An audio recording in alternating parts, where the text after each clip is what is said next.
7h52, Patrick Cohen. Figure libre, Axel de Tarlet, tous contre Google. Les Européens s'unissent pour combattre les pratiques abusives des géants d'Internet. Bah oui, c'est connu, pour s'unir, il faut un ennemi commun. Eh bien, on l'a trouvé en Europe, cet ennemi, c'est Google, symbole de ces géants d'Internet qui ont fini par exaspérer tout le monde à force de ne pas payer d'impôts.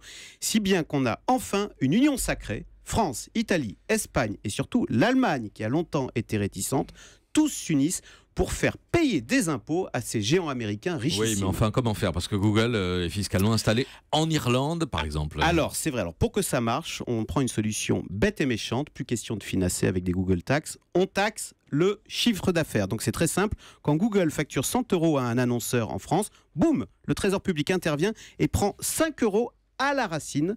Cette proposition sera donc défendue vendredi prochain lors d'un sommet européen. Mais, Patrick, concernant Google, il y a plus grave que ne pas payer ses impôts.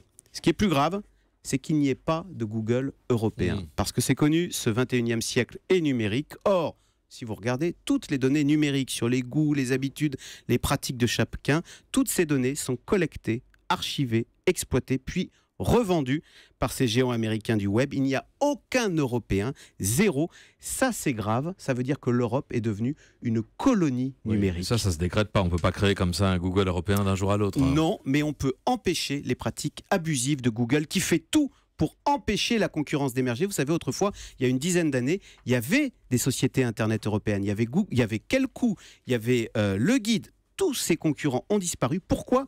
Parce que Google ne les fait pas apparaître sur son moteur de recherche. La Commission européenne a d'ailleurs infligé en juin dernier une amende record de 2,5 milliards précisément contre ces pratiques qualifiées d'abus de position dominante.